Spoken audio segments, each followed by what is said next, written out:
विदिताखिलशास्त्रसुधा जलधे महितोपनिषत्कथितार्थनिधे हृदये कलये विमलं चरणं भवशङ्करदेशिकमे शरणम् करुणावरुणालय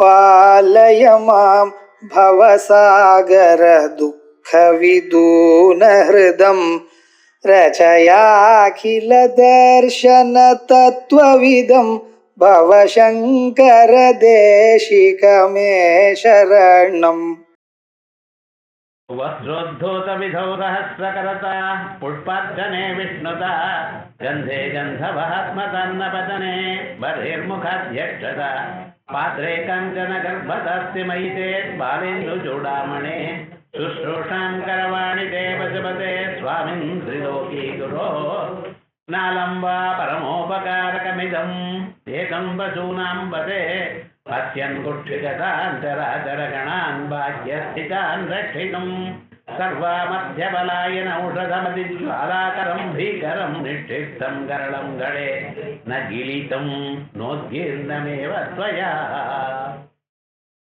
சிவானந்தலஹரி பிரகரணம். இந்த பிரகரணத்துக்கு சிவானந்தம்னு பேர் வச்சிருக்கார். சௌந்தர்யலஹரி, ஆனந்தலஹரி இப்படி பிரகரணங்கள்லாம் இருக்கு. இது சாதாரண ஆனந்தம் அல்ல, சிவானந்தம். சிவானந்தம்னு சொல்றதுல என்ன ஒரு விசேஷம்? உபனிஷத்துகள்ல சிவானந்தம் காணலையே, பிரம்மானந்தம் தான் இருக்கு. இந்த சிவானந்தம்னு ஒரு ஸ்வரூபத்துக்கு என்ன அர்த்தம்? பரம மங்களமாகவும் இருக்கு, ஆனந்தமாகவும் இருக்கு. சாதாரணமாக லோகத்துல இன்னொருத்தரை துன்புறுத்தி ஆனந்தத்தை அடையவா சில பேர் இருக்கா. அது நிஜமான ஆனந்தம் இல்லை, அதனால பாப்பம் வரும். இது பரம மங்களஸ்வரூபமான ஒரு ஆனந்தம். இதை அனுபவிக்க அனுபவிக்க உங்களுக்கும் நல்லது ஏற்படும், அதை பார்த்துட்டு இருக்கிறவர்களுக்கும் நல்லது ஏற்படும். அப்படிப்பட்டதான அழகான ஒரு ஆனந்த ஸ்வரூபம். இந்த ஆனந்தமானது மேலும் மேலும் பெருகி போயிட்டே இருக்கு. அதுதான் சிவானந்த லஹரின்னார். அப்படிப்பட்டதான அந்த பரமேஸ்வரன் எப்படி இருக்கார், எங்க இருக்கார்? ஒரு இடத்துல ஒரு கோயில்ல ஒரு கருவறையில மட்டும் இருக்காருன்னு நினைக்கப்படாது. சர்வவியாபி ஜனார்தன அந்தர்பைஸ்த சர்வம் வியாபிய நாராயணஸ்திதா. உள்ளும் புறமும் எங்கும் வியாபிச்சிருக்கார். அவருக்கு ஆதியோ அந்தமோ காணப்படல, எல்லாமும் வியாபிச்சிருக்கார். பிரம்மாண்டத்துக்கு மேலமும் இருக்கார். பாதோஸ்ய விஸ்வாபூதானி திரிபாதஸ்ய அமிர்தம் திவி. 14 புவனங்கள் அவருக்கு ஒரு பாதமா, அது இல்லாம 3 பாதங்கள் அதுக்கு மேல இருக்குங்கிறார். ஆகையால் 14 புவனங்களையும் நீங்க எடுத்துட்டு பார்த்தாலும் அங்க இருக்கிறது ஒரு பாதம் தான் அவரால் பார்க்க முடியும். அவருடைய ஒரு பாதம் தான் நாம் மனசால நினைக்க முடியும். அப்ப மீதி 3 பாதங்கள் இவைகளுக்கு அப்பாற்பட்டதாக இருக்கு. அந்த ஒரு ஸ்வரூபத்தை நாம் மனசால கூட நினைக்க முடியாதுன்னு வேதங்கள் சொல்றது. எதோ வாச்சோ நிவர்த்தந்தே அப்ராப்ய மனசாசா. நம்ம புலன்கள் அதை அடையாது, மனசும் அதை எட்டி பார்க்காது. அப்படிப்பட்டதான இந்த பரமாத்மா, அவருக்கு நம்ம என்ன உபச்சாரம் பண்ண முடியும்? உபச்சாரங்கள் பாருங்க. சாதாரணமாக கோயில்ல போய் உபச்சாரம் பண்றதுன்னா முதல்ல எந்த பகவானுக்காகவும் உபச்சாரம் ஆவாகனம்ங்கிறள். அது ஆனப்புறம் அவருக்கு தியாயாமி ஆவாகயாமி ஆசனம் சமர்ப்பயாமி அர்க்கியம் சமர்ப்பயாமி பாத்தியம் சமர்ப்பயாமி இருக்கு. அதுக்கு ஸ்நாபயாமி. எங்க இருந்து ஸ்நானம், எவ்வளவு ஜலம் வேணும்? எங்க பரமேஸ்வரன் ஸ்நானம் பண்றதுக்கு எவ்வளவு ஜலம் வேணும்? அவருக்கு வஸ்திரம் கொடுக்கணும்னா எந்த வஸ்திரம் எப்படி கொடுக்க முடியும்? ஆகையால் தூபம் தீபம் நைவேத்தியம் இவைகள்னா பார்த்தோம்னா முழுக்க உலகத்தையே சாப்பிடுறவர். அவருக்கு நாம எவ்வளவு நைவேத்தியம் கொடுத்தா முடியும்னு சொல்லுங்க பார்க்கலாம். இவைகள்லாம் ஒன்றும் சரியா வராது. அதனால என்ன பண்ணலாம் அப்படின்னா, சுவாமி என்னால முடியாதுன்னு சரணாகதி பண்ண வேண்டிய வேற வழி இல்லை. ஏன்னா வஸ்திரோத்தூத விதௌ சஹஸ்ரகரதா. 1000 கைகள் ஒருவேளை இருந்தால் உங்களுக்கு வஸ்திரம் கட்டலாமோ என்னமோ. ஏன்னா ஒரு கை இந்த அளவுக்கு தானே போறது, அதுக்கு மேல முடியலையே. 1000 கைகள் இருந்தா வரிசையாக ஏதோ கட்டலாமோ என்னமோ தெரியுது. 1000னா கரெக்டா 1000ன்னு இல்லை, நிறைய கைகள் வேணும். புஷ்பார்ச்சனே விஷ்ணுதா. புஷ்பத்தினால அர்ச்சனை பண்ணணும்னா மகாவிஷ்ணுவா இருக்கணும். அவரால் புஷ்பம் குறைஞ்சதுன்னா கண்ணை கொடுத்தார். நம்மளால அவ்வளவு தைரியம் இருக்கா? இல்லையே. ஆகையால் கந்தே கந்த மகாத்மதா, காத்தா இருக்கவையானால் அவருக்கு உடம்பு முழுக்க சந்தனம் பூசி விடலாம். நமக்கு எட்டவே எட்டாது. அவருடைய பாதமே பாதத்தில் இருக்கக்கூடியதான நகமே எட்டாது. அப்படி இருக்கும் பொழுது அவருடைய ஸ்வரூபத்துக்கு எப்படி சந்தனோபச்சாரம் பண்ண முடியும் சொல்லுங்க பார்க்கலாம். கோவில்ல சந்தன காப்பு முழுக்க விக்கிரகம் முழுக்க பூச்சலாம். பரமேஸ்வரனுக்கு பண்ண முடியுமா? லிங்கத்துக்கு என்ன பண்ண முடியும்? அவருக்கு லிங்கத்தை அதிஷ்டானம் பண்ணி அந்த லிங்கத்துல பண்ணலாம். நிஜமாக பரமேஸ்வரன் தான் அவருடைய ஸ்வரூபத்துக்கு பண்ண முடியுமா? கந்தத்தை போடணுமே நான் வாயு பகவானா இருக்கணும். அவர் தான் கீழே மேலும் எங்கும் வியாபிச்சு அவருக்கு சந்தனத்தை பூச முடியும். கந்தே கந்த மகாத்மதா அன்னபத்தனே பரிர்முகத்யக்ஷதா. அக்னி பகவானா இருந்தா அவருக்கு உலகத்தில் இருக்கிற எத்தனை தேவதைகளை எங்கெங்க எந்தெந்த மூலையில யாராரு அதுக்கு அக்னி பகவானுக்கு ஹோமம் பண்றாளோ அந்த ஹோமத்தை பண்ணதான பதார்த்தங்களை எல்லாம் தான் உட்கொள்றார். உட்கொண்டு அந்த தேவதையை கொண்டு போய் கொடுக்கிறார். ஓஹோ, அதனால்தான் ஹவ்யவாகான்னு பேர். தேவதைகளுக்கு கொடுத்ததான பொருளை அவர் எடுத்துண்டு போறார். ஹவ்யம் வஹதீதி ஹவ்யவாகா. தேவதைகளுக்கு கொடுத்ததான ஒரு ஆகாரம் ஹவ்யம்னு பேர். அதை எல்லோருக்கும் சுமந்துண்டு போறார். அதனால அவருக்கு ஹவ்யவாகன்னு ஒரு பேர் வச்சிருக்கோம். அது மாதிரி அக்னியா இருந்தாலேயானால் எல்லோருடைய ஆகாரத்தையும் நான் கொடுக்கலாம். உங்களுக்கு முடியலையே. அக்னபஜனே பரிர்முகத்யக்ஷதா பாத்திரே காஞ்சன கர்ப்பதாஸ்தி. அழகான பாத்திரம் கொடுக்கணும், இரண்ய கர்ப்ப மாதிரி இருக்கணும். ஏன்னா அவ்வளவு பெரிய பாத்திரம் எவ்வளவு தங்கமாகும்? எப்படி முடியும்? முடியாது. என்ன பண்ற சொல்லுங்க. பாத்திரே காஞ்சன கர்ப்பதாஸ்தி மயிட்டே. இவைகள்லாம் இருக்குமேயானால் பாலெந்து சூடாமணே. சின்ன சந்திரபிறைய தலையில வச்சுருக்கிறேன் நீங்க சுஷ்ரூஷாம் கரவாணிதே. இவைகளுக்கா நானும் சுஷ்ரூஷா பண்ண முடியும். கரவாணிதே பசுபதே சுவாமின் திரிலோகி குரு. மூலத்துக்கு குருவா இருக்கக்கூடியதான தாங்கள் உங்களுக்கு பண்ணணும்னா நாங்க ஒன்றும் பண்ண முடியாது. குருவுக்கு என்ன பிரதிபலனம் கொடுக்க முடியும்? வேற யாருக்காவது இது கொடுக்கலாம். குருவுக்கு ஒரு திருஷ்டாந்தம் கொடுக்க முடியுமான்னு ஆச்சாரியார் சதஸ்லோகிங்கிற கிரந்தத்துல திருஷ்டாந்தோ நைவ திருஷ்ட திரிபுவன ஜடரே சத்குரோ ஞானதாத்தோ. சத்குருவா இருந்த ஞானம் கொடுக்கக்கூடியதானது ஆசானுக்கு நம்ம என்ன பதில் கொடுக்க முடியும்? அவருக்கு ஏதோ ரூபா கொடுக்கறதா, ஏதோ வசதி எது பண்ணினாலும் போராதுங்கிற. ஏன் போராது? அவர் நீங்க கொடுக்கணுங்கிற எண்ணத்துல இல்லவே இல்லை. ஏன்னா அவர் பூர்ணமா இருக்கார். குருவா இருக்கும் பொழுதே எதையும் வேணும்னு எதிர்பாராமல் இருக்கார். எதையும் எதிர்பார்த்த பொருளை கொடுத்தால் அவளுக்கு சந்தோஷம். எப்பொழுதுமே சந்தோஷம் எப்ப வேணா நமக்கு எது வேணும்னு நம்ம நினைக்கிறோமோ அப்பொருள் நமக்கு வந்தா அது சந்தோஷம். எது நமக்கு வேண்டாம்னு நினைக்கிறோமோ அந்த பொருளே வந்ததுன்னு உங்களுக்கு சந்தோஷம் இல்லை, துன்பம்னு. இது எப்படி டிஸ்போஸ் பண்றது சொல்லுங்க பார்க்கலாம். அப்ப என்ன ஆச்சுன்னா உங்க ஆத்து கல்யாணத்துக்கு ஒரு 70 பேர் வெறும் சோஃபா செட்டு வாங்கி கொடுத்தா என்ன பண்ணுவேன்? அது எப்படி விற்கிறதுன்னு கூட நமக்கு தெரியாது, எங்க வச்சுக்கிறதுன்னு தெரியாது. அப்ப நிஜமாக சந்தோஷம்னா எப்ப வரும்? எது எப்பொழுது மனுஷனுக்கு தேவையோ அது அப்பொழுது கிடைத்தால் சந்தோஷம் இல்லையா? ஆகையால் இந்த குருவானவருக்கு அவர் எதையும் எதிர்பார்க்கல. ஏன்னா செல்ஃப் கண்டென்டட் பர்சன், போரும் அப்படின்னு நினைக்கிறவன். நானே சிஷ்யனுக்கு கொடுக்கிறேன் எனக்கூடியதான எண்ணத்துல இருக்கக்கூடியதான குருவுக்கு நீங்க எதை பண்ணினா போரும். ரெண்டாவது, அவர் கொடுக்கக்கூடியதான ஒரு செயலுக்கு நம்ம பிரதிபலனமாக இன்னது கொடுக்கலாம்னு பார்த்தேன்னா அதுவும் பண்ண முடியாது. ஏன்? அவர் என்ன அப்படி பண்ணிவிட்டார்? எனக்கு தெரியாத விஷயத்தை சொல்லிக் கொடுக்க அவ்வளவுதானே அப்படின்னா இது நன்னா இருக்கு. தெரியாத பொருளை மட்டும் சொல்லிக் கொடுக்கறது இல்லை, உங்களை மறுபடியும் இன்னொரு இடத்துக்கு போய் அதை தெரிஞ்சுக்கணும்னு ஆசை இல்லாம பண்ணிவிட்டார். எத்விஜானே சர்வவிதம் விஜானம் பவதி. எதை அறிந்தால் எல்லாம் அறியப்பட்டதாக ஆகுமோ அப்படிப்பட்டதான ஆத்ம ஜானத்தை சொன்னார். அவர் தான் குரு. ஏதோ மற்ற பதார்த்தங்கள்லாம் சொல்லி கொடுக்கிறவள நம்ம ஆசான்னு சொல்லிட்டு இருக்கோம், டீச்சர்னு சொல்லிட்டு இருக்கோம். குருன்னு சொன்னா எப்படிப்பட்டவர்? அவர் சிவ தத்துவத்தை சொல்றவர். அம்பாளை பூஜை பண்ணினா என்ன வருது? சிவஞான பிரதாயினி. அதே போல இந்த ஆச்சாரியன் என்ன பண்றார்? உங்களுக்கு முக்திக்கு காரணமா இருக்கக்கூடியதான சிவஞானத்தை கொடுக்கிறார். இந்த சிவஞானம் வந்தா எனக்கு எப்படிப்பட்டதான நிலை வந்திருக்கு, இனிமேல இன்னொன்னு தெரிஞ்சுக்கணும்னு ஆசை இல்லாத அளவுக்கு எல்லாம் அறியக்கூடியதான ஒரு அறிவு வந்தது. அது மட்டும் இல்லை, ஸ்பர்ஷத்தே தத்ர ஸ்பர்ஷவேதின்னு ஒரு கல் இருக்கான். அந்த கல் என்ன பண்றது, இரும்பு அதோட தொட வச்சோமையானால் அந்த இரும்பானது தங்கமாயிடுறது. இப்படி ஒரு கல்லை வச்சுட்டு இருக்கான் லோகத்தில். அது எப்படி, உன்னை கல்லை வச்சு இந்த இரும்பை தொட்டோமையானால் அது தங்கமாயிடும்.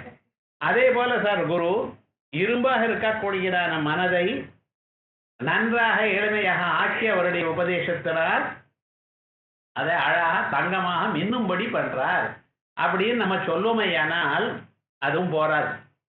ஏன்னா இந்த ஸ்பர்ஷவேதிங்கிறது இரும்பு அந்த கல்லால தொட்டோமையானால் இரும்பு தங்கமாகும். இப்ப தங்கமாக இருக்கக்கூடியதான அந்த பொருளை அதை கொண்டு போய் இன்னொரு இரும்போல தொட்டேன்னா அந்த பதார்த்தம் தங்கமாகாது. இது இரும்பாச்சு, இரும்பா இருந்தது, அந்த ஸ்பர்ஷவேதியை தொட்டதுமே இந்த இரும்பானது தங்கமாச்சு. மறுபடியும் இது தங்கமாயிடுது, இதை கொண்டு போய் ஒரு இரும்பு பதார்த்தத்தோட சேர்த்து வச்சோன்னா அது தங்கமாகாதான். தான் இரும்பா இருந்தது தங்கமாக இருந்ததை ஒழிய இன்னொன்னை தங்கமாக ஆக்கக்கூடியதான சக்தி பெறல. ஆனா இந்த குருவானவர் என்ன பண்றார், அந்த சீடனை தனக்கு சமானமாக பண்ணிட்டார். தான் சீடனை தனக்கு சமானமாக பண்ணினார். அதோடு மட்டுமல்ல, அந்த சீடனையும் இன்னொரு 100 சீடனை பண்ணக்கூடியதான ஒரு ஸ்வரூபத்தை உண்டு பண்ணினார். ஆகையால் விவகாரம் என்ன, ஸ்பர்ஷ கல்லுக்கு விட வசதியான ஒரு பதார்த்தம். ஆகையால் இப்படிப்பட்டதான ஒரு குருவுக்கு உவமையே உலகத்திலேயே சொல்ல முடியாது. சாதாரணமாக இப்படி இருந்தால் நீங்க லோககுரு, இப்படிப்பட்டதான பரசிவன் எதை அறிந்து கொண்டால் எல்லாம் அறியப்பட்டதாக ஆகுமோ அப்படிப்பட்டதான சிவஞானத்தை கொடுக்கக்கூடியதான பரமாத்மா நீங்கள். அப்படிப்பட்டதான உங்களை நான் என்னமா பூஜை பண்ணுவேன். ஸ்ருஷாங்கரவாணிதே பசுபதே சுவாமின் திரிலோகி குரு அப்படின்னு போன ஸ்லோகம் பார்த்தோம். பிறகு ஏ பரமேஸ்வரா, நீங்க பண்ணினதான ஒரு உபகாரம் இருக்க, அந்த உபகாரத்துக்கு நிகர் இல்லை. வேற யாராலையும் இப்படிப்பட்டதான உபகாரம் யாராலையும் பண்ண முடியாது, நினைச்சு பார்க்க முடியாது. அப்படிப்பட்டதான உபகாரம் நீங்க பண்ணியிருக்கு. இதை நினைச்சாலே என்னால தாங்க முடியலைங்கிறார். நாலம் வா பரமோபகார கவிதம் து ஏகம் பசூனம் பதே பத்யம் குட்சிகதான் சராச்சரகடான் பாஷ்யர்த்திதான் ரட்சிதும் சர்வம் நிக சவிமர்கபாலனீயமதி ஜ்வாலாகராளம் விபோ பீகரம் நிக்ஷிப்தம் கரளம் கலே நகிலிதம் நோக்கீர்ணமேவத்வயா. ஹே பரமேஸ்வரா, நீங்க பண்ணியதான பரமோபகாரகம், உபகாரகம்னு மட்டும் இல்ல, உயர்ந்ததான உபகாரம். இது போன்றதான உபகாரம் அந்த சமயத்துல பண்ணியிருக்கலேன்னு உலகம் முழுக்க இன்னைக்கு இருந்திருக்க. இப்படிப்பட்டதான எல்லா பிராணிகளுக்கும் கொட்டு பண்ணினதான அந்த பரமோபகாரகம் இருக்கே, இது ஒண்ணு போறாதா உங்களை சொல்றதுக்காக? வேற என்ன, மனுஷன் நினைக்கிறதுக்கு ஒண்ணு போரும். நலம்பா பரமோபகாரகம் இதந்து ஏகம் பசு நாம்பதே. ஏ பரிசு நாம்பதே, பசுக்களுக்கெல்லாம் அதிபதியா இருக்க, ரொம்ப படிச்சவாள்னா ரொம்ப இன்டெலிஜென்டா இருக்க பீப்புளுக்கு அவளுக்கு சொல்லி கொடுத்து அது வசதி, அது ரைட்டு. ஆனா எது வசத்தின்னு ஒண்ணுமே தெரியாத சாதாரணமா இருக்கக்கூடியதான பிராணிகள் இருக்காளே, குழந்தைகள், அவளை சொல்லி அவளுக்கு உயர்ந்ததான ஒரு நிலையை கொண்டு வந்து கொடுக்கறது அதான் ரொம்ப கஷ்டம். ரொம்ப ஹைலி இன்டெலிஜென்டா இருக்கிறாளுக்கு ஒரு 2 தானே அப்படி கைட் பண்ணினா போரும். அப்படி இல்லை, சாதாரணமான மனுஷாளுக்கு இங்கெங்கும் பார்த்துட்டு வேடிக்கை பார்த்துட்டு இருக்கக்கூடியதான குழந்தைகளுக்கு, மந்தமா இருக்கக்கூடியதான குழந்தைகளுக்கு அவளை காப்பாற்ற அவளை உயர்ந்ததான நிலைக்கு கொண்டு வர்றதுங்கிறது ரொம்ப விசேஷம். ஆனா நீங்க என்ன பண்ணீங்க, பசு நம்பதே. நீங்க சாதாரண மக்களுக்கு, எல்லா பசுக்களுக்கும் நீங்க பதியா இருக்க. பசுன்னா என்ன ஒன்றும் தெரியாது. மாடு இருக்க ரோட்ல அது ஏதாவது யோஜனை பண்றதோ நம்ம மாதிரி ஒண்ணுமே கிடையாது. ஒன்னே ஒண்ணு, எங்க ஆகாரம் கிடைக்கும்னு அதை ஒண்ணுதான் பார்க்கிறோம். பார்த்துவிட்டு ஆகாரம் கிடைச்சதோ ஒரு மூலையில் உட்காந்து படுத்துக்கிறது, அவ்வளோ. எது வரைக்கும் அடுத்த தரம் பசிக்கிற வரைக்கும் சார். பசிச்ச பிறகுதான் எழுந்துக்கிறது. ஏதன் மத்தியில ஒன்றும் கிடையாது. 2வது பயம் வந்தால் ஓடுறது, அவ்வளவுதான் தெரியும். அதுக்கு நான் பயம் இல்லாத இடத்துலயே நம்ம சூஸ் பண்ணி இருக்கணும்னு அது ஞானம் இருக்கா? மழை பெஞ்சா என்ன ஆகும், அதுக்கு ஏதாவது யோஜனை பண்றதா? ஒண்ணுமே கிடையாது. இப்படித்தான் சாதாரண மனுஷன் இருக்கா.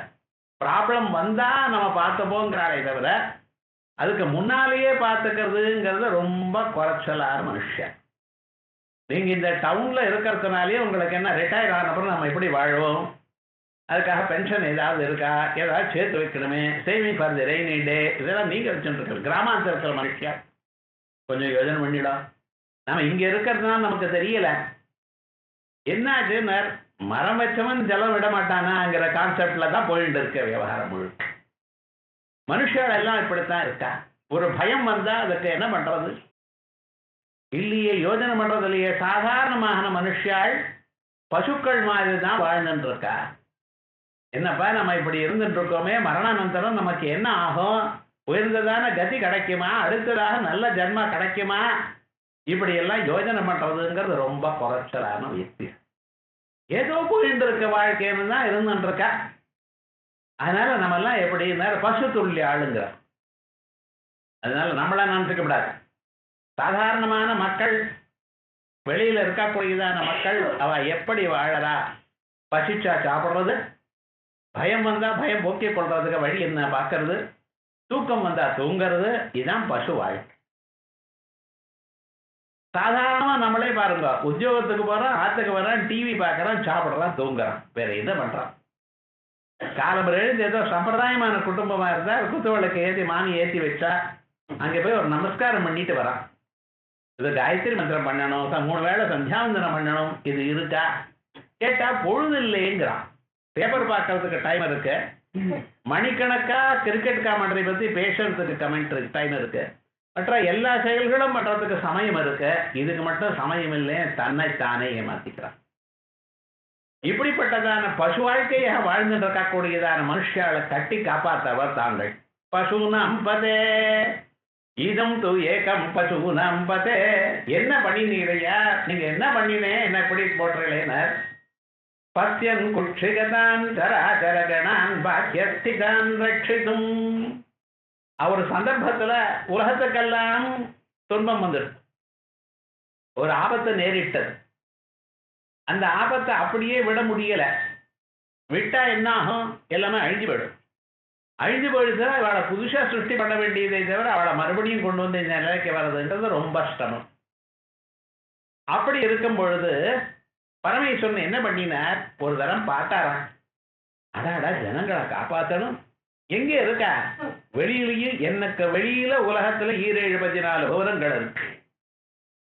இத்தனை புவனங்கள்ல எத்தனை பேர் இருக்கா, மனுஷால் இருக்கா, பசுமாடு இருக்கு, அதே போல நாய் பூனை, எத்தனை பிராணிகள் இருக்கு. இவளை எல்லோரையும் காப்பாற்ற வேண்டியது என் கடமை. பரமேஸ்வரன் நினைக்கிறேன், அவாவா அப்படி இருந்துட்டு இருக்கா, என்ன அறியாமலே, என்ன தெரிந்து கொள்ளாமலேயே, என்ன பூஜை பண்ணாமலேயே இருக்கா. அவ இருந்த போதிலும் அவளை காப்பாற்ற வேண்டியது நம்ம கடமை. குழந்தைகளுக்கு என்ன தெரியும், அவ பாட்டுக்கு விளையாண்டே இருக்கா.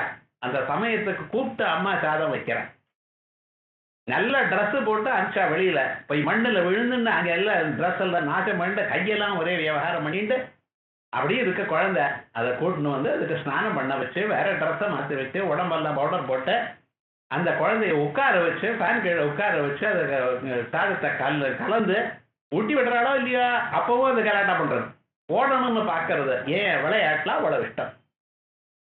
இது மாதிரி நமக்கு வேலை வேலைக்கு ஆகாரம் ஒவ்வொரு பிராணிக்கும் கிடைக்கணும், மனுஷாளுக்கு மட்டும் இல்லை. மனுஷாள் என்ன பண்றா, தன்னுடைய ஆகாரத்துக்காக ஏதோ முயற்சி பண்றா. அந்த முயற்சி கூட பண்ண முடியாதான பிராணிகள் இருக்கு. பாம்பு இருக்கு, தேள் இருக்கு, நடுவாக்கடி இருக்கு. அதெல்லாம் வெளியில ஆனந்தமா போட முடியுமா, தைரியமா போக முடியுமா?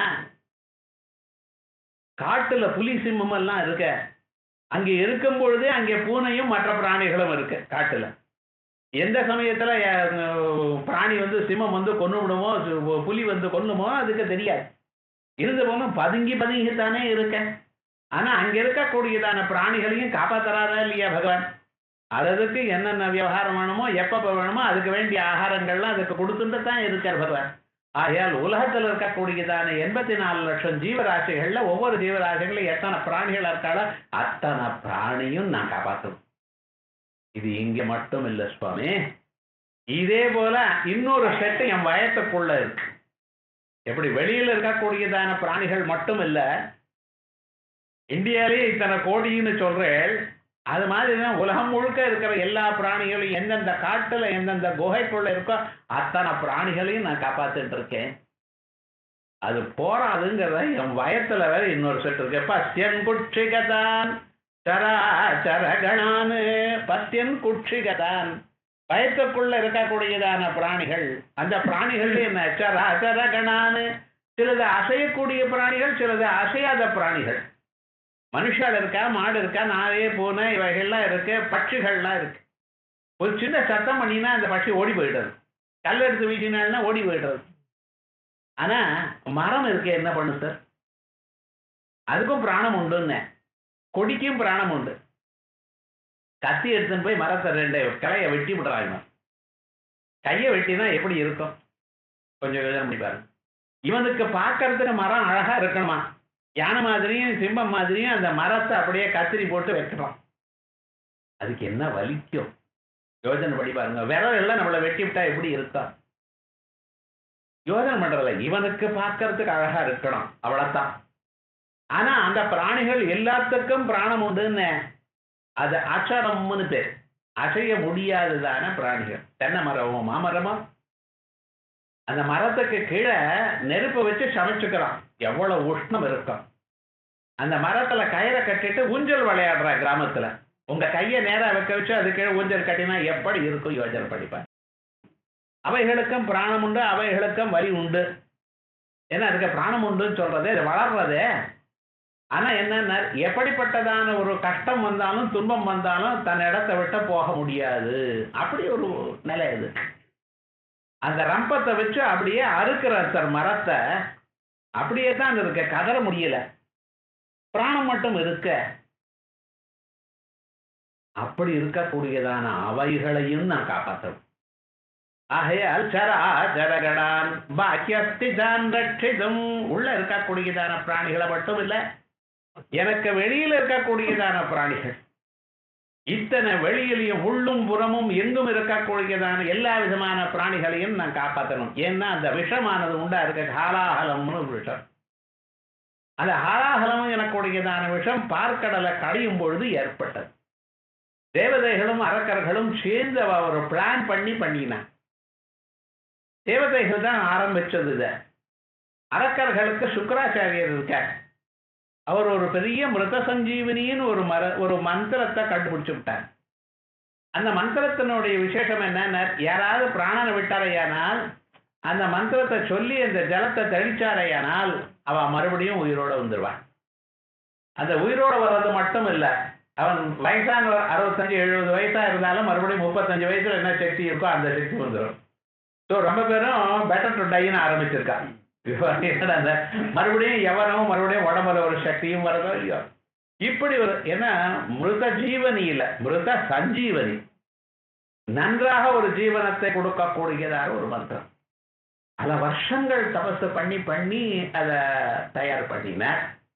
அப்படிப்பட்டதான் அந்த மிருத சஞ்சீவனி வந்ததுனால அரக்கர்களுக்கு ரொம்ப கர்வம் வந்துச்சு. ஏன்னா அவள இனிமேல் யாருமே டெத்துங்கிறதே கிடையாது.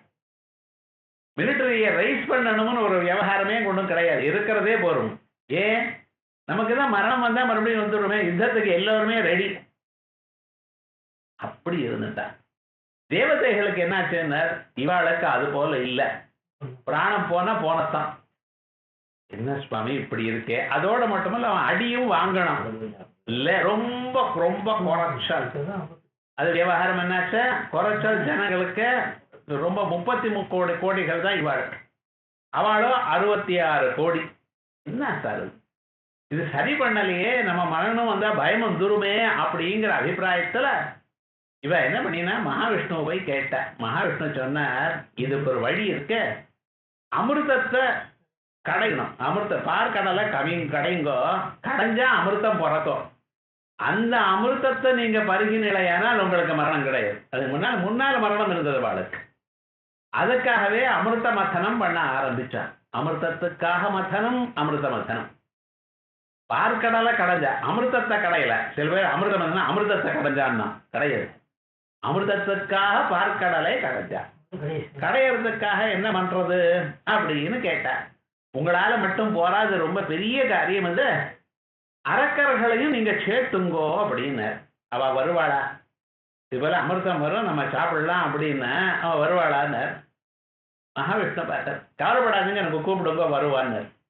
எப்படி வருவான்னு அவ யோஜனை பண்ணாலாம். நீங்க சொன்னது சரி, நாங்க யோஜனை பண்ணி சொல்றோம்னா யோஜனை பண்ணினா அமிர்த சஞ்சீவனி இருக்கு, மிருத சஞ்சீவனி இருக்கு. ஆனா ஒன்னு ஸ்டாண்ட் பையா இன்னொன்னு வச்சுக்கணும். ஒருவேளை சுக்கராச்சாரியர் நம்மளை விட்டு போயிட்டாருன்னா அன்னைக்கு என்ன ஆகுது?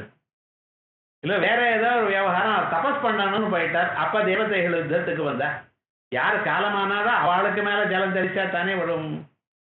சரி, வேற யாருக்காவது சொல்லித்தராளா அவர்னா அவர் யாருக்கும் சொல்லிக் கொடுக்க மாட்டேன்னு உட்கார்ந்துட்டு இருக்காரு. நான் தானே இருக்கேன், நீங்க எப்ப வந்தாலும் நான் உங்களுக்கு பண்ணிட்டு இருக்கேன் அப்படிங்கிறார். இல்ல இல்ல நீங்க சொல்லித்தான் கொடுக்கணும்னு குருவை சொல்ல முடியுமா? தேவதைகளுக்கு குருவா, அசுரர்களுக்கு குருவா இருக்காரு. அதனால என்னன்னா ஒரு தகராறு, ஒரு கஷ்டம்னு வரணும். ஏன்னா இந்த கஷ்டத்துக்கு இன்னொன்னு ஸ்டாண்ட் பையா ஒன்று வச்சுக்கணும். அதனால அமிர்தமும் நம்ம பருகிட்டோம்னா பரவாயில்லையே அப்படின்னு ஆரம்பிச்சு நாங்களும் வரோம்னு ஆரம்பிச்சா தேவதைகளும் அரக்கர்களும் சேர்ந்து கடையை தொடங்கினா. வாசுகிங்கிற ஒரு புஷ்பத்தை, ஒரு சர்ப்பத்தை கொண்டு வந்து அதை மத்தாக வச்சு, அந்த மந்தர பர்வத்தை மத்தாக வச்சு, ரெண்டு வாசுகிங்கிற பர்வத்தை நூலா வச்சு ரெண்டு பேரும் கடையை தொடங்கினா. கடையும் பொழுது மகாவிஷ்ணு அவர் கூர்மாவதாரம் பண்ணி அந்த மலையானது கீழே சமுத்திரத்துக்குள்ள போகாம பார்த்துட்டார்.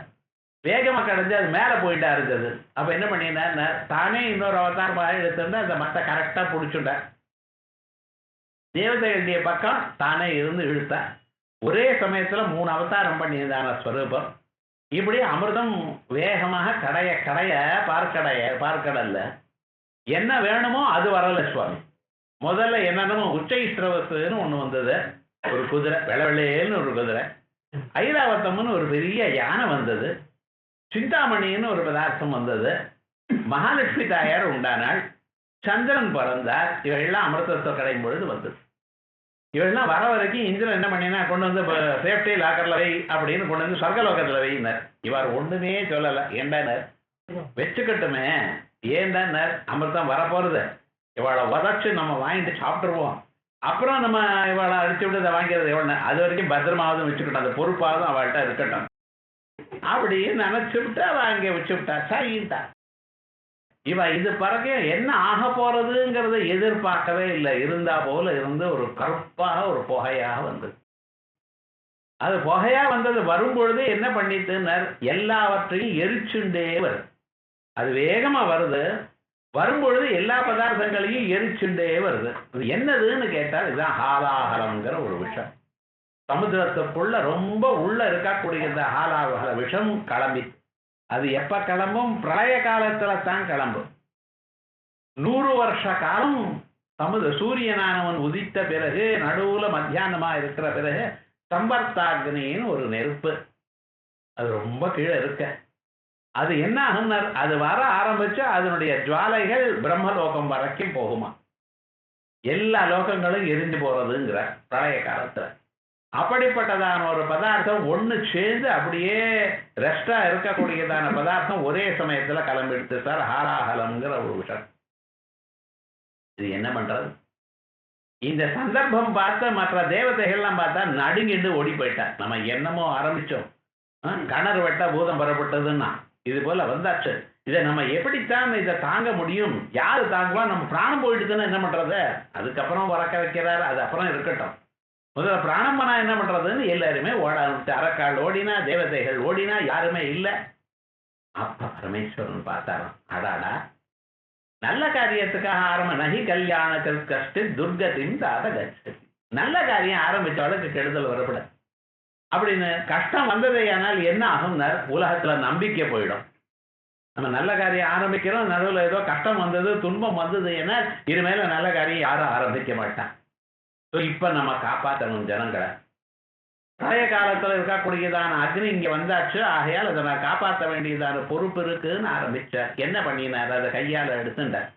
பஸ்யன் குட்சிகதான் சராச்சரகதான் கணான் பாக்கியஸ்திதான் ரட்சிதும். என்ன பண்ணினார்? சவமத்திய பலாயன ஔஷதா, எல்லாம் சர்வ அமர்த்திய பலாயன ஔஷதம். அந்த எப்படி இருக்குன்னு எல்லோரும் அங்கிருந்து ஓடக்கூடியதான வழிக்கு கொடுக்கறது. தேவதைகளாக இருக்கட்டும், அரக்காக இருக்கட்டும், நான் ரொம்ப பயசாலி, நான் ரொம்ப தைரியசாலி, நான் எல்லாத்தையும் பண்ணுவேன், ரொம்ப வீரியம் இருக்கு என்று சொல்றவனெல்லாம் அடுத்த க்ஷணம் ஓடுறதுக்கு ரெடி ஆயிட்டாங்க. ஏன் என்ன ஆகும்னு தெரியலையே, அதை பார்த்தா அப்படி இருக்க, முன்னால நமக்கு தெரிஞ்சதையானால் அதை நம்ம சமாளிக்கலாம்னு ஒரு தைரியம் இருக்கும். பெரிய குத்துச்சண்டை வீரனா இருக்கான், அவனை பார்த்தாலே தெரியும் எனக்கு, அது பரவாயில்ல, சண்டை போடலாம் அப்படின்னு. ஆனா இது எப்படி இருக்கு, இது எப்படி டீல் பண்றதுன்னு தெரியல. ராமராவண யுத்தத்துல என்ன ஆச்சு, ராவண சைன்யம் அரக்காளுடைய சைன்யம் ரொம்ப விசேஷமாகத்தான் இருக்கு. அவளுக்கு இருக்கக்கூடியதான் நம்ம அஸ்திரமோ சஸ்திரங்களோ அல்லது யுத்த பௌருஷமோ ஆயுதங்களோ அதுக்கு சமானமாக யாராலையும் சொல்ல முடியாது. ராவண இடத்துல இருக்கக்கூடியதான அஸ்திரங்கள் எல்லாம் சக்தி அஸ்திரம் மற்ற அஸ்திரங்கள் ரொம்ப விசேஷமானது. அப்படி உயர்ந்ததான அஸ்திரங்கள் இருந்த போதிலும் தோத்து போறதுக்கு காரணம் என்ன அப்படின்னு பார்த்தீங்கன்னா, நிறைய நாள் நிறைய பிராணிகள் போடுறாளே, காரணம் என்ன? ஏன்னா அவளுக்கு இந்த குரங்கோட எப்படி யுத்தம் பண்றதுன்னு தெரியல. இது என்னடா, ஏதோ அம்ப போட்டா பரவாயில்ல சார், கல்லுன்னா போடுறது, மரத்தினால அடிக்கிறது, இது இது போல எங்கேயாவது யுத்தம் பண்ணியிருக்கேடா? ஜலத்தை இட்டு கொட்டுறது, இருந்தா போல இருந்து ஜலத்தை துப்புறது, அது விவகாரம். கையால் அடிச்சா பரவாயில்ல, வாளால் அடிச்சா, ரோட்ல போயிட்டே இருந்தா மாடு பின்னால வாளால் அடிக்கும், பக்கத்துல போனேன்னா நீங்க எதிர்பார்த்திருக்க மாட்டேன். அது மாதிரி பண்றது, எங்கேயோ வந்து மேல இருந்து வந்து குதிச்சு அப்படியே பிராண்டுறது பின்னால. உடம்புல இவெல்லாம் ஷீல்டு எல்லாம் போட்டு இருக்கேன், அம்பு வந்து குத்தினா அது தைக்காது, ஆனா கிட்ட வந்து முகத்துல கீறித்துனா குரங்கு, நான் என்ன பண்ணுவேன்னு சொல்லுங்க பார்க்கலாம், கண்ணை பிராண்டுறது. இப்படி இருந்ததுன்னா அதோட சண்டை போட முடியல. ஆகையால் இது என்னாச்சுன்னு, இது வரைக்கும் ரெகுலர் ஃபேர்ல என்னென்ன ஒரு பத்திரத்தை வச்சு வாங்கி வச்சுன்றதாலோ சேஃப்டி மெஷர்ஸ் வச்சுட்டாலோ அவைகள்லாம் ஒன்றும் பொருந்தலை வாழ இடத்துல. ஒரு இருந்தா போல இருந்த பாறாங்கல் பின்னால் இருந்து வந்து இந்த குரங்குக்கு முன்னால் இருந்து போடணும்னு தெரியல அதுக்கு, அது பாட்டுக்கு சைட்ல இருந்து போடுறது, எந்த பக்கத்துல இருந்து வருதோ என்ன வருதோ ஒண்ணுமே தெரியாத அளவுக்கு ரொம்ப பேர் பிராணம் விட்டா. அது மாதிரி இந்த ஹாலாஹல விஷமானது நம்ம இதனுடைய தத்துவம் என்ன எப்படி இருக்குன்னு நமக்கு தெரியல.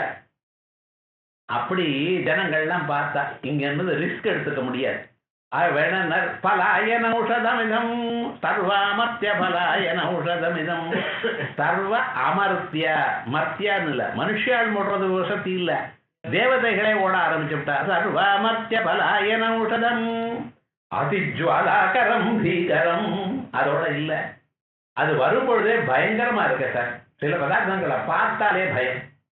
மனுஷாளுக்கு என்ன விசேஷம்னு சொன்னா, பொருளை பார்த்ததுமே அது பயங்கரமா இருந்ததுன்னா பாதி அவனுடைய மனசு குறைஞ்சு போயிட்டு. ஒரு காரியத்தை நம்ம பண்ணணுமே ஆனால் என்ன வேணும், மனசுல ஒரு ஸ்தைரியம் இருக்கணும், இதை என்னால பண்ண முடியும், நான் இதை ஜெயிப்பேன் அப்படிங்கிற மனசுல ஒரு கான்பிடன்ஸ் இருக்கலாம். இது என்னாச்சுன்னா, இந்த வரக்கூடியதான வேகம் பார்த்தாலே கான்பிடன்ஸ் போயிடுது, வில் பவர் போயிடுது. அப்படின்னா ஓடி வருது. ஆகையால் என்ன ஆயிடுது, பீகரம் அதிஜ்வாலாகரம், நெருப்பு பார்த்துட்டு ஓடி வரா போல வந்துட்டு இருக்கு. எங்கெங்க வருதோ அங்க இருக்கிறவெல்லாம் போட்டு போட்டு விழுந்துட்டே இருக்கா சார். இனிமேல் எப்படி காப்பாற்றது பாருங்க. சர்வமர்த்திய பலாயன உஷதம் அதிஜ்வாலாகரம் பீகரம் நிக்ஷிப்தம் கரளம். அதை கொண்டு வந்து நீங்க என்ன பண்ண, அந்த விஷத்தை கரளம் நிக்ஷிப்தம் களே எங்க தொண்டையிலேயே வச்சுட்டு, அதை திடீர்னு விழுங்கல. நீங்க அதை என்ன பண்ணினேள், வாங்கிண்டேள், கையால வாங்கிண்டேள், வாங்கி தொண்டையில வச்சுட்டு இருக்கேன், விழுங்கவும் இல்லை வெளியில துப்பவும் இல்லை, இப்படி பண்ணிருக்கேன் நீங்க.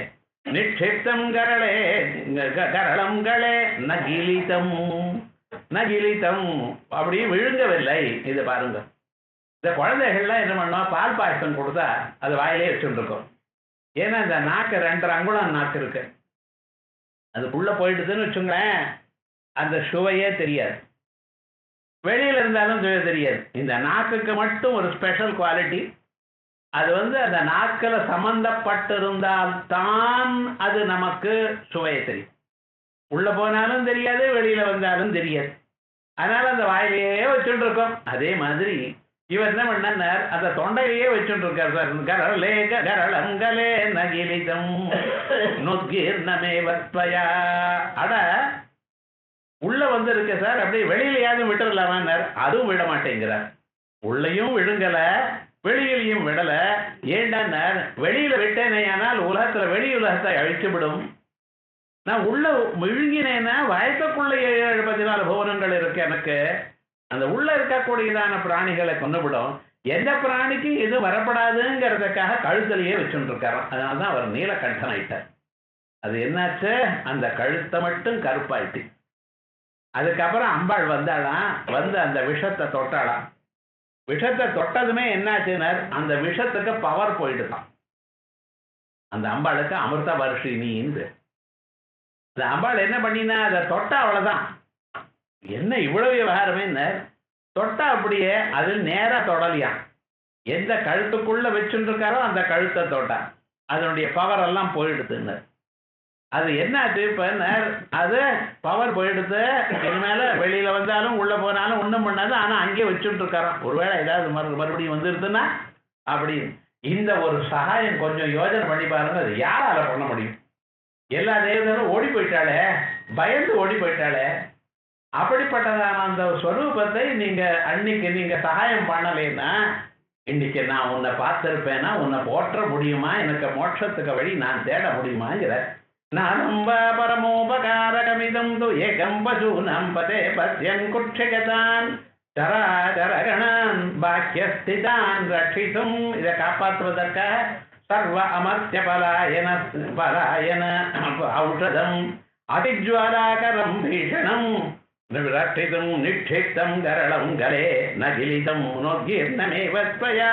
உள்ளையும் விழுங்காமல் வெளியிலையும் துப்பாமல் இப்படி வச்சுருக்கீங்கள. நிஜமாக இந்த ஒரு எண்ணம் உங்களுக்கு வந்து அதை காப்பாற்றணுங்கிற ஒரு விவகாரம். இது என்ன பண்றது? இந்த நீலகண்டலையில நினைச்சாலே நமக்கு ஏதாவது விஷம் மனசுல இருந்தா எல்லாம் போயிடும். தெரியாம ஏதோ விஷங்கள் சாப்பிட்டு இருக்கலாம். இதுமேல தேழு பாம்பு எல்லாம் கட்டாலும் இந்த நீலகண்டலையில கேட்ட மாத்திரத்தினால அத்தனையும் போயிடும். அப்படி வசத்தியான ஒரு ஸ்வரூபம். மனசுல எத்தனையோ எண்ணங்கள் இருந்திருக்கலாம், கெட்ட எண்ணங்கள் நமக்கு தெரியாம இருந்திருக்கலாம்.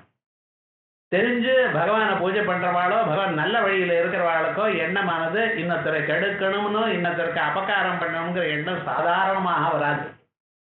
ஆனாலும் தெரியாம உள்ள ஏதாவது இருந்தா அதுவும் போயிடுமா. அப்படி அழகான ஒரு லீலை. ஆகையால் தான் இந்த லீலையை சொல்றதுக்காக இன்னொரு ஸ்லோகம் போட்டார்.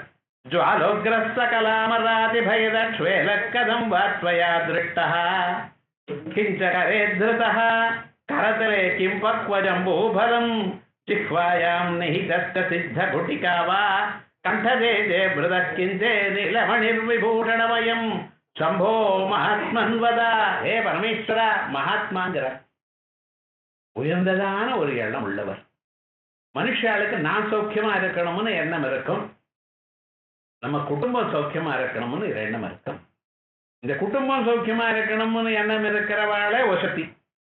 நான் மட்டும் க்ஷேமமா இருக்கேன்னு நினைக்கிறவாள் தான் ரொம்ப பேர். அம்மா மட்டும் தனக்கு சாப்பாடு இல்லாத போனாலும் குழந்தைகள் சாப்பிடணும்னு கொடுக்கிறவள் சாதாரணமாக. அதே மாதிரி குடும்பத்தில் இருக்கிற எல்லோரும் சௌக்கியமா இருக்கணும்னு நினைக்கிறது அதை விட வசதி.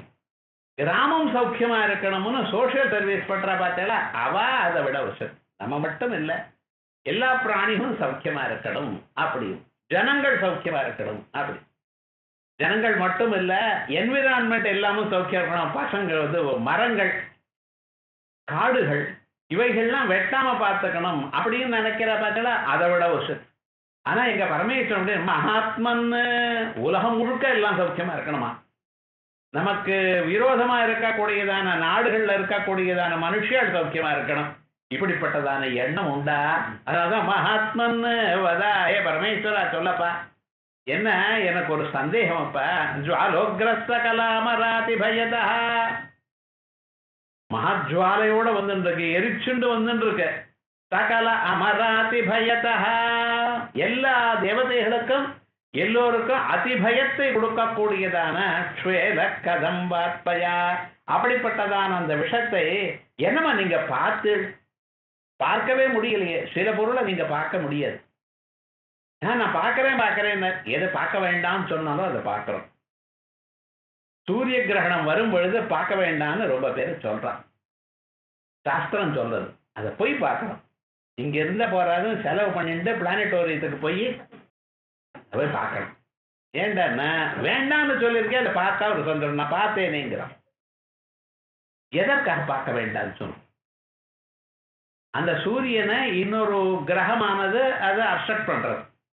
அந்த கிரணங்கள் நேர வரல, அந்த கிரணங்கள் தடப்பட்டு பிரிஞ்சு ஏதாட்ட விதமா வருது. வரும்பொழுது ஏதாவது ஒரு கிரணம், அதுல இருக்கக்கூடியதான கிரணங்கள்ல சில கிரணங்கள் நம்ம கண்ணுக்கு அபகாரம் பண்ணக்கூடியதாக இருக்கலாம். அது பட்டதுன்னு வச்சுங்களேன், இந்த கண்ணானது கெட்டு போயிடும். இது அனாவசியமான வம்பு தானே. இப்ப என்ன, பார்க்கப்படாதுன்னு இல்ல, பார்த்தீங்கன்னா சான்ஸ் இருக்கு உங்க கண்ணுக்கு அபகாரம் வரத்துக்கா, அதனால பார்க்க வேண்டாம்னு சொல்லு. கண்ணு ஏதாவது அடிபட்டது, அதுக்கு ஏதாவது அபகாரம் ஆச்சு, கண்ணு போயிடுதுன்னா அது எவ்வளவு கட்டம் வாழ்க்கையில. நீங்களா வரவழைச்சுக்கணுமா இத? அதனால்தான் வேண்டாம்னு சொல்லு. எத்தனையோ ரேஸ், இவன்னா இன்ஃப்ராரெட் ரேஸ் அது இதுங்கிறானே, அது மாதிரி ஏதோ ஒரு ரேஸ் எல்லாருக்கும் வருமா சார்? யாருக்கு வரும், யாருக்கு தெரியும். அந்த ஒரு ஆங்கிள் கண்ணுல பட்டதையானால் படலாம், அதுக்காக வேண்டாம் சொல்லு. தச்சர் தேவஹிதம் நிஹிதம் அப்படிங்கிறது வேதம். அந்த கண்ணு எந்த கண்ணுல விழறதோ அந்த கண்ணுல ஆகலாம். ஆகையால் இதுக்கு நீங்க வரவழைச்சுக்க வேண்டாம். ஆகையால சூரியனை கிரகண சந்தர்ப்பத்துல பார்க்க வேண்டாம், அவ்வளவுதான். அதே மாதிரி சில கிரணங்கள் உள்ள போகுமையானால், அந்த வயத்துல பிள்ளையாண்டா இருக்கிற போகுமையானால் அந்த பையனையும் அஃபெக்ட் பண்ணும். ஏன்னா அது ரொம்ப சாஃப்டா இருக்கு, அந்த கிரணங்கள் அதையும் அஃபெக்ட் பண்ணலாம். அதனால வேண்டியது இல்லையே, எதுக்காக ரிஸ்க் எடுத்துக்கிறேன் அப்படின்னு சொல்றது. ஆனா நம்ம அது வேணும்னு நம்ம பார்க்கிறோம். சூரிய கிரணங்களை நேரா பார்க்க முடியாது, அதுக்காக கூலிங் கிளாஸ் போட்டு பார்க்கறதோ, இல்ல பிளானட்டோரியத்துக்கு போய் பார்க்கறதோ, இன்னும் சில பேர் ஜலத்தை போட்டுன்னு அந்த ஜலத்துல அதை போய் அப்படியாவது பார்த்தேன்னா ஆகணும்னு பார்க்கறேன். அவளுக்கு அதுல ஒரு கியூரியாசிட்டி, எது வேண்டாம்னு சொன்னா அதை பார்க்கறதுல ஒரு அபிப்பிராயம் இருக்கு. அதே மாதிரி மின்னலை பார்க்க முடியுமோ நீங்க? நம்ம ட்ரை பண்ணி அப்படியே இருந்தாலும் அந்த மின்னல் வர சமயத்துல டக்குன்னு கண்ணை மூடிவிடும். அந்த மின்னல் வரத்துக்கும் உங்க கண்ணை மூடுறதுக்கு கரெக்டா அப்படி பகவான் தயார் பண்ணி வச்சிருக்க. சில பொருளை பார்க்க முடியாது. அர்ஜுனன் விஸ்வரூபத்தை பார்க்கணுங்கிறார். இதான் நீ இந்த கண்ணால பார்க்க முடியாதுப்பா. திவ்யம் ததாமி தே சக்ஷு. வேற ஜோதிஷான பதார்த்தத்தை பார்க்கக்கூடியது, பார்க்க உகந்ததான ஒரு கண்ணை நான் கொடுக்கிறேன், இந்த கண்ணால பார்க்க முடியாது. என்ன, இந்த ஃபீல்ட் ஆஃப் விஷனுக்கு ஒரு பவர் இருக்கு, அது வரைக்கும் தான் பார்க்க முடியும். அது அதிகமான ஒரு பதார்த்தம் இருந்தாலும் குறைச்சலா இருந்தாலும் சில ஃப்ரீக்குவன்சி அதுக்கு மேல பார்க்க முடியாது. அப்படி இருக்கும் பொழுது என்னமா நீங்க பார்த்தீங்க எனக்கு சொல்லுங்கிற. ஏன்னா அவ்வளவு ஜுவாலாகரமாச்சு. கதம் வாத்வயா திருஷ்டா. ஏன் ஜுவாலோகிரஸ்த கலாமராதி பயதா. எல்லா தேவதைகளுக்கும் எல்லா அரக்கர்களுக்கும் பயத்தை கொடுத்ததான அந்த பதார்த்தத்தை மற்ற தேவதைகள்லாம் ஓடி போயிருக்கும் காலத்தில், பயந்து ஓடின காலத்தில் உங்களால மட்டும் அதை எப்படி நின்று பார்க்க முடிஞ்சது? அவளால பார்க்க முடியலையே, ஓடினா போயிட்டு இருக்கா, எப்படி பார்த்து? அலோகிரஸ்த கலாமராதி பயதா ஸ்வேல கதம் வா ஸ்வயா திருஷ்டா. கதம் கேன பிரகாரேன, எந்த விதமாக பார்த்து சொல்லுங்க. சரி, பார்க்கறது அப்படி இருக்கட்டும், பார்க்கவே முடியாத பதார்த்தத்தை பார்த்து அதை என்ன பண்ணினேள்? அதை கையால் என்ன வாங்கினேள்? கிஞ்ச கரே திருத கரதலே கிம்பக்வஜம்பூபலம். இன்னுமா அழகே இன்னுமா வாங்கிட்டு இருக்கல சுவாமி நீங்க, அதை நீங்க எப்படி வாங்கினீங்க? அது என்ன இறந்தம்பழமா? அது பழுத்த இறந்தம்பழம் மாதிரி அப்படியே ஆனந்தமா வாங்கிட்டேட கையில. எரிச்சு விடாதவா? அதுவும் எரிச்சுண்டே வருது. எரிச்சுண்டு வரக்கூடியதான ஒரு பதார்த்தத்தை தைரியமா கையில வாங்கிட்டேன்னு சொன்னா அது ஏதோ இறந்தம்பழம் மாதிரி தானே வாங்கிட்டு இருக்கீங்க. நீங்க சாப்பிட்றதுக்காக வாங்கிட்டா போலன்னா தெரியுது. அந்த ஒரு பதார்த்தம் என்னமா உங்களால முடிஞ்சது? கிஞ்ச கரே திருதக்கரதலே கிம்பக்வஜம்பூபலம். பழுத்ததான அந்த பதார்த்தம், அது ஏதோ ஒரு பழம் மாதிரின்னா இங்கே வாங்கி வச்சுருக்கேள், அது ஒன்றும் தெரியலையே சுவாமி.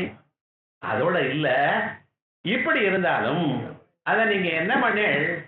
அது ஜிஹ்வாயாம் நிஹிதஸ்த சித்த குடிகா. வாயில என்ன ஒன்று போட்டுருக்கேள். ஏதோ அப்படி இருந்தா என்ன, வாயில போட்டுருக்கல. என்ன சுவாமி இது? எதை வாயில போட்டுமா ஜெனரலா நீங்க சொல்லுங்க பார்க்கலாம்.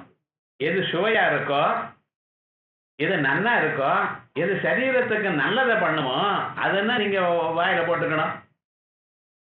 அது அதை விட்டு நீங்க பாட்டுக்கு இது ஏதோ மாத்திரை சாப்பிடுறா போல இந்த சித்த குட்டிக்கா மாத்திரை சாப்பிடுறா போல போட்டுருக்கீங்க நீங்க. அது என்னமா போட்டு இருக்கல சொல்லு, எனக்கு தெரியலையே விவகாரம். ஜிஹ்வாயாம் நிஹிதஸ்ய சித்த குட்டிகா. சித்த குட்டிகா இந்த சித்த கொடுக்கிற குட்டிக்க சித்தாள் அது என்ன கொடுப்பான்னு தெரியாது. சாதாரணமான டாக்டர்கிட்ட போனீங்கன்னா டாக்டர் மருந்து கொடுக்குற இந்த மருந்தாவது எப்படி இருக்கு தெரியுமோன்னா, சிலது கசப்பான மருந்து இருக்கும், சிலது சாதாரணமாக வாயில போட்டுக்கிறா போல இருக்கும். கசப்பான மருந்துன்னா நாக்கில் அது போட்டுட்டா ரொம்ப சிரமப்படும். அதுக்காக என்ன பண்ணுறோம், அதை கேப்சியூலாக பண்ணி கொடுக்குறோம். அதுனா அந்த சுவையானது நமக்கு அது ரொம்ப கசக்கிற மருந்தாக இருந்தால் அல்லது காரமாக இருக்கிற மருந்தாக இருந்தால் அது நாக்குக்கு தொடப்படாது. நாக்கில் தொட்டால் அந்த கசப்பு நாக்கை விட்டு போகிறதுக்கு ரொம்ப நேரமாகும். அதனால் இவ கஷ்டப்படப்படாதுன்னு அதுக்கு ஒரு கேப்சியூல் பண்ணி அதுக்குள்ளே அந்த பொடியை போட்டு அனுப்புகிறான். அது என்னாச்சு, அது நம்ம நாக்குக்கு அது ஒன்றும் கஷ்டத்தை தெரிவிக்காதுங்கிறதுக்காகத்தானே அப்படி பண்ணுறேன். இது சாதாரண டாக்டர் பண்ணுற வேலை. இதே மாதிரியே ஆயுர்வேத டாக்டராக இருந்தால் என்ன பண்ணுறாங்க, அதை போட்டுட்டு தேனில் குழைச்சி சாப்பிடுங்கிறான். அது கசக்கராக இருந்தால் தேனில் குழைச்சி சாப்பிடுங்க. இப்போ என்னாச்சு, அந்த கசப்பு அதிகமாக தெரியாது. அதுக்கெல்லாம் உண்டு, தேனோட சாப்பிட்டா ஒரு பலம், பாலோட சாப்பிட்டா ஒரு பலம் அப்படின்னு அதுக்கு தகுந்த பலம் அனுபானம்னு பேர்.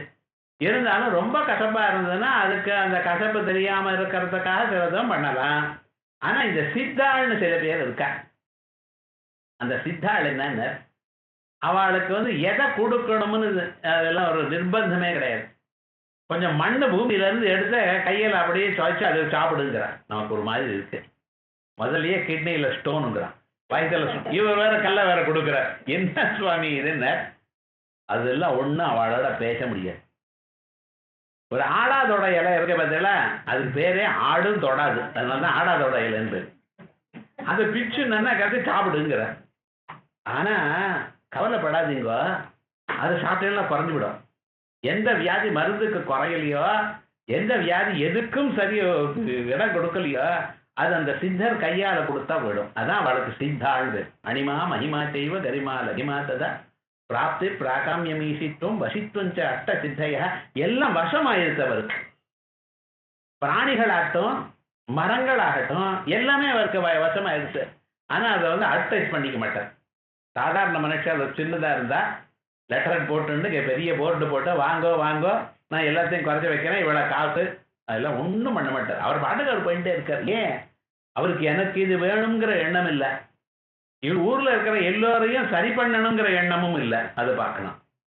அவருடைய சித்தருடைய ஸ்டேட்டஸ் என்ன, உலக மனுஷால் கஷ்டப்பட்டு இருக்காளே அவருடைய கஷ்டத்தை போக்கணுங்கிற எண்ணமும் அவருக்கு இல்லை. யாராவது ஒருத்தர் கேட்டா தாங்க முடியலேன்னு கேட்டா அப்பத்தான் அவருக்கு அந்த மனசை இறங்கி அது பண்ணுவார். ஏன்னா ஈஸ்வரனால சிருஷ்டிக்கப்பட்டதான உலகத்தை மாற்றணும், எனக்கு சக்தி இருக்கு, நான் மாற்றணுங்கிற எண்ணமும் அவளுக்கு இல்லை. அப்படிப்பட்டதான சித்தாள் அவ ஏதோ ஒன்றை கொடுப்பா. அது நமக்கு மேலோட பார்க்கறதுக்கு அது ஏதோ விசித்திரமாக இருக்கும். உடம்பு சரியில்லைன்னு ஏதோ ஒரு காட்டில் இருக்கக்கூடியதான காயையும் ஏதோ உபயோகம் இல்லாத இலையும் கொடுக்குறாரே, என்ன பண்றது அப்படின்னு சொன்னா அது ஒன்றும் கவலைப்படப்படாது. ஏன்னா இந்த பொருள் வெறுமனை உங்களுக்கு கொடுக்கறதுக்காக கொடுக்கிறார். ஆனா விவகாரம் என்னன்னா அவருடைய மனசுல இருக்கக்கூடியதான இச்சா சக்தி அதுதான் உங்களுக்கு இருக்கிற துன்பங்கள்லாம் நிற்கிறது. ஸ்ரீதர ஐயாவாள்னு ஒருத்தர் இருந்தார். அவர் பாட்டுக்கு என்ன பண்ணார், அவர் பாட்டுக்கு தபஸ் பண்ணிட்டே இருக்கார். அவர் ஒன்றும் இதை பத்தி விவகாரம் இல்லை. யாரோ ஒருத்தர் அவர் ஆத்துல பூசணிக்காய் காய்ச்சதுன்னு சொல்லி முதல் பூசணிக்கு அவர் என்ன சமைச்சா போறார், கொண்டு கொடுத்தார். அவர் ஒன்றும் சொல்ல சரிட்டார், அவ்வளவுதான் விவகாரம். அவர் ஆத்துக்கு அவருக்கு சகாயம் பண்றதுக்காக ஒருத்தர் வந்துட்டே இருந்தார். அவர் என்ன பண்ணார், அவரும் இதை கவனிக்கல. ரொம்ப ஏழை, பரம ஏழை. அப்ப அந்த பழைய காலத்துல அப்படித்தான். இப்பத்தானே 4 லட்சம் ஒரு மாசத்துக்கு சம்பளம், 10 லட்சம் சம்பளம்ங்கிறாங்களாம், ஒண்ணுமே கிடையாது. ரூபாவை பார்த்ததே ரொம்ப கஷ்டம்னு அப்பெல்லாம். ஒரு 50-60 வருஷத்துக்கு முன்னால ஒரு 100 ரூபாய் சம்பளம்னா ரொம்ப பெரிய அளவு. இப்போ விவகாரம் என்னடா, அப்படி அவர் ரொம்ப ஏழ்மையா இருந்தவர். இவருக்கு ஒன்று தினம் பக்தியா சகாயம் பண்ணிட்டு போயிட்டு வந்திருந்தார். ஒரு நாளைக்கு வார்த்தை மாமி சொன்னார், இத்தனை நாளை பண்ணிட்டு இருக்கல, ஏதாவது ஒரு சித்தருங்கிறல ஏதாவது கொஞ்சம் கேட்கப்படாத அவர். இவரும் பார்த்தார், என்ன கேட்கறது, நான் தான் பார்த்துட்டு இருக்கேனே, யாராவது கொண்டு வந்து கொடுத்தா இவர் சாப்பிட்றார், இல்லைன்னா பட்னியா இருக்கார், அவர்கிட்ட போய் ஏதாவது கொடுத்து எப்படி கேட்க முடியும். சில நாள் 4-5 நாள் பட்னியாவே இருக்கார். அவர் பாட்டுக்கு உட்கார்ந்துட்டு இருக்கார். என்ன பண்றாருன்னு தெரியலையே. சரி இருந்தாலும் மாமி சொன்னாலேன்னு போய் கேட்கணும்னு கேட்டார். அப்படி பார்க்கறாராம் என்னத்தை கொடுக்கறதுன்னு. அந்த மூலையில ஒரு பூசணிக்காய்க்கு எடுத்துன்னு போனார். ஏண்டா நாளைக்கு ஸ்ரார்த்தம், சார்த்தத்துக்காக கேட்கிறேன், இந்த பூசணிக்காயை கொண்டு போங்கிறேன். சரி இப்ப சித்தர் சொல்லிட்டாரு மேல பக்தி, ஆனால் அது எடுத்துன்னு போனார். அந்த மாமி பார்த்தேன் சார்த்தத்துக்கு பூசணிக்காய் கொண்டு வந்தால அது சமைக்கிறத அதெல்லாம் சரியா இல்லை அப்படின்னு அந்த மூலையில போட்டேன். கோப்பம் வேற, இவரோ ஒன்றும் கொண்டு வரல, பூசணிக்காய் கொண்டு வந்திருக்கார் அப்படின்னு கோவிச்சுட்டு ஒரு மூலையில வச்சு விட்டார். அப்படியே ஆச்சு, கொஞ்ச நாள் ஆச்சு. இவரே ஒரு 15 நாள் ஆச்சு. அதுக்கு மேல அங்கே கொண்டு வந்துட்டா இன்னொரு 15 நாள் ஆச்சு. ஒண்ணுமே கவனிக்கல. பூசணிக்காய் மட்டும் என்னன்னா அது உள்ளேயே அழுகின்னு இருக்கும். அது அழுகின பதார்த்தம் வெளிக்கு தெரியவே தெரியாது. கொஞ்ச நாள் ஆச்சு. என்ன ஆச்சுன்னா யாரோ ஒரு குழந்தை அது மேல போய் உட்கார்ந்ததுன்னா என்ன ஆச்சுன்னா வெடிச்சது. உள்ள பார்த்தா எல்லாமே டைமண்ட். பொறுமா அது வேணும்னு வச்சாரா, அவர் கொண்டு வந்து வச்சாரா, அவர் ஒண்ணுமே இல்லையே. ஏன் இவர் நினைச்சார் ஆமா ஏழையா இருக்கேன், சார்ந்தத்துக்கு கூட ஒண்ணும் இல்லையேன்னு நினைச்சார். இவருக்கு நல்லது ஏற்பட்டுன்னு நினைச்சார். அத்தனை டைமண்ட் ஏற்பட்டது. ரொம்ப அவர் பார்த்தாராம், இவ்வளவு காசு கொடுத்துறேன்னு. காசா நான் கொடுத்தேனா அப்படிங்கிறார் அவர். இப்படி ஒரு சரித்திரம். எப்படின்னா அது சித்தாள். அந்த சித்தாள் கொடுத்த குடிக்க மாதிரி வாயில போட்டு சித்த குட்டிக்காவா கண்டதே தே பிரதா கிம்பா கிம்தே நீலமணிர் விபூஷிதமயம் சம்போ மகாத்மன் வதா. ஏ பரமேஸ்வரா, இது உங்களுடைய கழுத்தை கருப்பாக்கிட்டு. இந்த சித்த குட்டிக்கு என்ன பண்ணித்த, உங்க கழுத்தை கருப்பாக்கிடுது. கருப்பாக்கினது இப்ப பார்த்தா ஏதோ கழுத்துல நீளமாக ஒரு மணியை போட்டுன்ற மாதிரி ஒரு நிலை கொடுத்துருக்கேன். ஏ பரமேஸ்வரா, என்னதப்பா இந்த விசித்திரம், என்னது ஆச்சுன்னு எங்களுக்கு தெரியலையே, கொஞ்சம் எங்களுக்கு அனுகிரகம் பண்ணுங்க, இதை புரியும்படி பண்ணுங்க அப்படின்னு. ஜுவாலோக்ரஸ்த கலாமராதி பயதம் பாஸ்வயா திருஷ்ட கெஞ்சகரே திருத கரதலே கிம் பக்வ ஜம்பூபலம் ஜிஹ்வாயாம் நிஹிதஸ்த சித்த குட்டிகா வா கண்டதே தே பிரதஹ கிந்தே நீலமணிர் விபூஷணமயம் சம்போ மகாத்மன் வதா அப்படின்னு அந்த நீலகண்ட லீலையை ஒரு 2 ஸ்லோகத்தில் அழகா சொன்னார். இதுக்கு மேல முக்திக்கு காரணமா இருக்கிற பக்தியை பத்தி நான் சொல்றேன்னு அடுத்தா சொல்லியிருக்கேன்.